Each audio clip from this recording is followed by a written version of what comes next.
લોકશાહીના ચોથા સ્તંભ સમાન મીડિયાનો અવાજ દબાવવા માટે હવે ગુંડા તત્વો સત્તાને જોરે ખુલ્લેઆમ મેદાને ઉતર્યા હોય તેવું લાગી રહ્યું છે.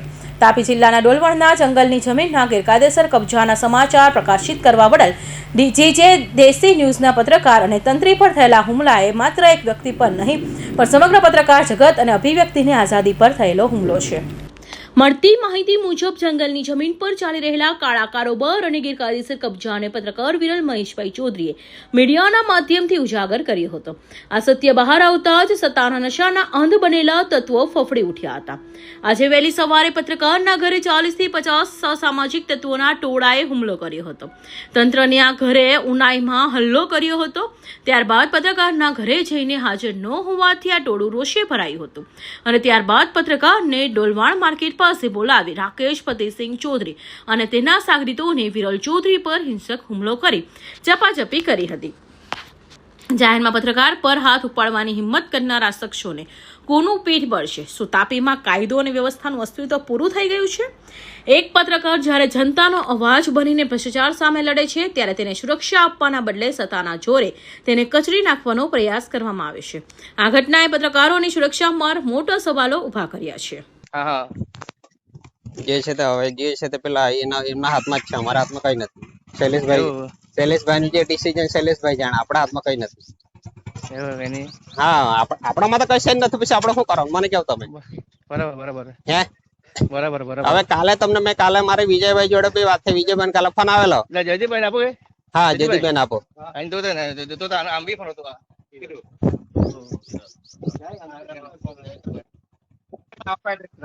હાલો. હા જયદીપભાઈ, કાલે વિજયભાઈ ને બી ફોન આવેલો. મેં કીધું ગામના લોકોએ એન્ટ્રી આપેલી ને શૈલેષભાઈ બી કાલે ફોન કરેલો. કોને? હા, શૈલેષભાઈ ને કાલે વિગરાઈગઢ માંથી કાલે બી વાત થયેલી. એમ હવે આપડે તો કઈ એમાં તો આપણું તો કઈ હોય નહીં ને, આપણે શું કરીએ? તમે ક્યાં છો હમણાં? મેં તો આંબિયા છું હાલમાં. આંબિયા જઈએ, ચાલો મળી લે ને. આંબિયા આવે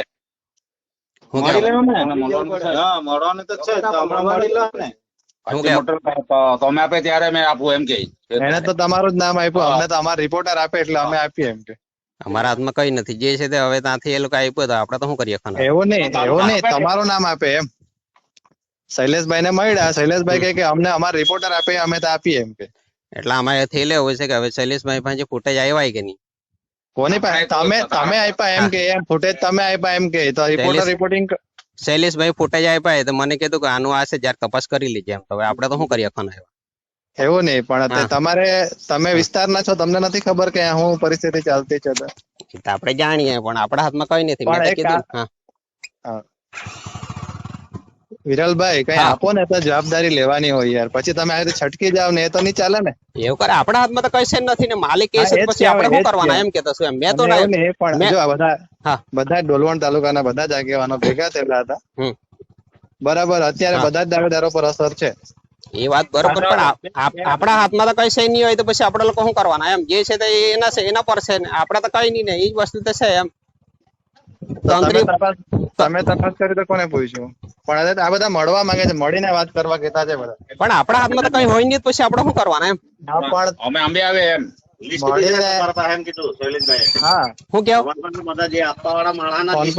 હાલો.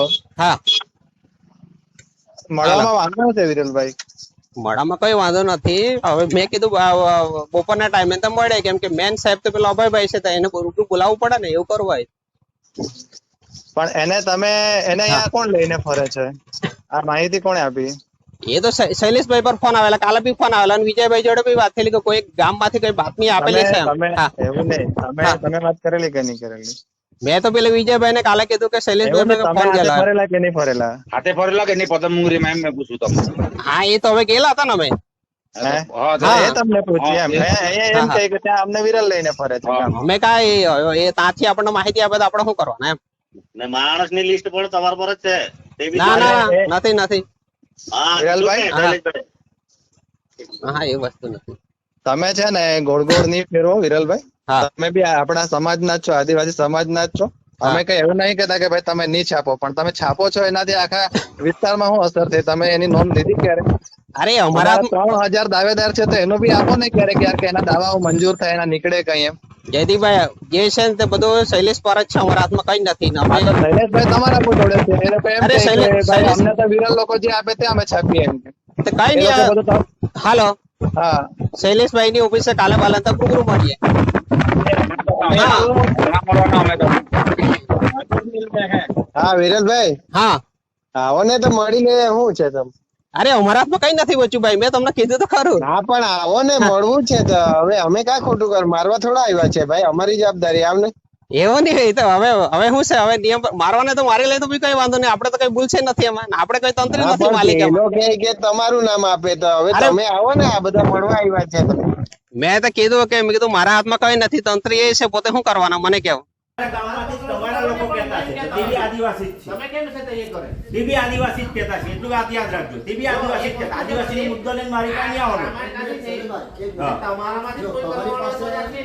હવે પછી કોઈ પણ માણસ ફરિયાદ લઈને આવશે ને હા. એમનું પ્રૂફ અમને આપવું પડશે.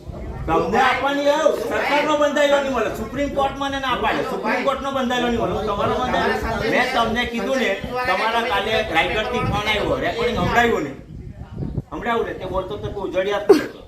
તમારો જ તમારા માનો જ માણસ તમારાથી જ પકડાયેલો, તમારા જીવોથી જ છે. તે માણસને ફોન આવ્યો. એ જ પ્રૂફ આપે અમને કે આ વસ્તુ થયું છે. બાકી અમને કોઈ એમ નહીં કહેવા આવે કે ભાઈ આની બેને બેઠી મારો. હા, તમારા જ માણસમાંથી તમારામાંથી પકડાયેલો છે. જેને જમીન મળેલી નહીં હોય છે, જેને તમારી હાથે કઈ હોય છે, તે જ અમને માહિતી આપે. ને તે બી પાકું પ્રૂફ લઈને માહિતી આપે. કારણ આગળ મેં તમને કીધું ને, હા, અમે કોઈનું જો સાંભળો, એ માણસ તમને બતાવો તમને ક્યારે આવશે એમ કે ભાઈ ફરિયાદી વાળા માણસ વ્યક્તિ છે તમારી પાસે. એ સુપ્રીમ કોર્ટે અમને કોઈ માણસ નહીં બતાવ્યો. મેં તમને કીધું ને, રાયગઢની કાલે આવી, રાયગઢનો કોણ છે, તમે કીધું કે આ ભાઈ રાયગઢ નથી.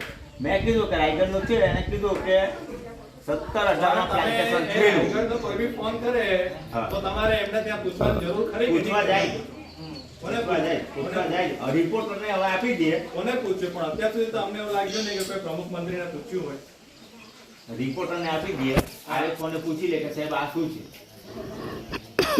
આ મામલે હાલ એસીપી તાપી અને ડોલવાણા પોલીસ સ્ટેશનમાં લેખિત ફરિયાદ કરવામાં આવી છે. પત્રકાર સંગઠનોમાં આ ઘટનાને લઈ ભારે રોષ જોવા મળી રહ્યો છે. જો પોલીસ તંત્ર આ ગુંડા તત્વો સામે કડક કાર્યવાહી નહીં કરે તો આવનારા દિવસોમાં લોકશાહીનું અસ્તિત્વ જોખમમાં મુકાઈ શકે છે. કલમ ક્યારેય ગુંડાઓથી ડરતી નથી. આ હુમલામાં પત્રકારની હિંમત તોડવા માટે કરવામાં આવ્યો છે, પણ સત્યનો અવાજ વધુ બુલંદ બનશે. હવે જોવાનું એ રહેશે કે પ્રશાસન પત્રકારને ન્યાય અપાવે છે કે પછી સત્તાના દબાણ હેઠળ આ મામલાને રફે દફે કરવામાં આવે છે. શાદિક પઠાણ, હિન્દ ટીવી ન્યૂઝ, તાપી.